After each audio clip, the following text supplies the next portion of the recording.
right. Jordan's little studio. Hello and welcome back. I'm Jordan Small, Executive Director of the NZUS Council. Oh, this is getting tiring. It's our, fifth update now. So I've had my first beer, I'm okay. yeah, I'm on to my third beer, actually. And you know what? I'm just getting better and better. But you know, we're joined again by Leon Grice, Chair of the Council. And another one of our council members and board members, Catherine Baird from Export NZ. Catherine, welcome. Thank you so much. Yep. And how long have you been here, Catherine? Well, for quite a few hours actually. So hopefully I'm sounding kind of sensible. Well, it's a pretty good mood out. Oh, is it? Is it a good mood out there? Yeah, I think it is. Yeah. And where are we at with the race? Are we any further along? You know, we did an update at 4 o'clock. We didn't really have a lot to talk about. You know, Well, 5 o'clock, do we have anything to talk about yet? I do. I've done some work while you've been drinking beer, Jordan, and just I want to keep this joke going. It's very clear that Wisconsin, Michigan, and Pennsylvania, but particularly Pennsylvania. I mean, everyone was saying that before, but whoever wins Pennsylvania is likely, I'm not going to say is going to win the election. And the issue with Pennsylvania, as we said an hour ago, is that the vote counting has stopped. They will not be counting the mail-in ballots, 350,000 of them, for the rest of the day. So that's a tomorrow result. What's the rationale for that? Is that just purely politics? They haven't explained it. I think, you know, at the same time the Republicans issued a lawsuit. And so I think, you know, the election officials probably thought, okay, let's freeze the counting while the lawsuit is resolved. So that may take a number of weeks. But you know, if Trump picks up Wisconsin, if he picks up Michigan, then he may not need Pennsylvania. So if Biden picks up. Sorry, yeah. no, Trump. He may not need Pennsylvania, and vice versa.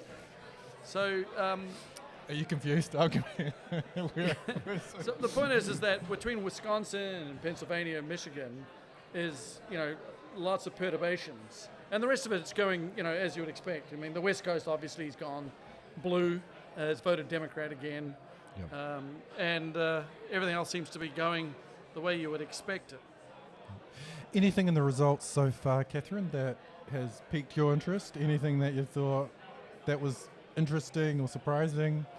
Look, I probably just would talk about the big picture, and that's, you know, do exporters, you know, what are the pros and cons of either party being in power, and I have kind of got the view that there are pros and cons of either in terms of Democrat or Republican.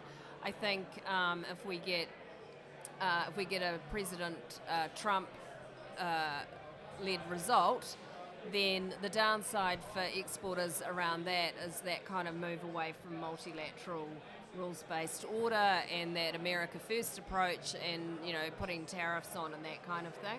I mean, that's all kind of concerning for exporters.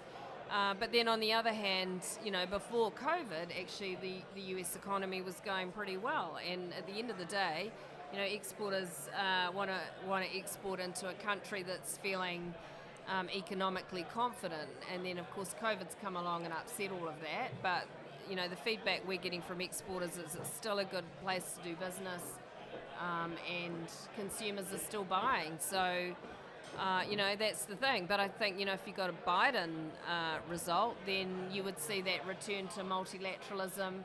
Maybe they would rejoin the CPTPP. They'd maybe support the WTO rules-based system. So, you know, it's kind of swings and roundabouts. Yeah, I agree with you, all of that. I mean, I think the thing that I would say about the relationship is that I don't. It's the issue around multilateralism that is the big difference. But the rest of it, the Trump administration has gone out of the way and done some things for New Zealand in its first term. Right, yep. We've had some good wins in terms of changes and support. The Kiwi Act was one of them. They've made approaches about doing a digital services agreement. There's been continued conversation about a free trade agreement.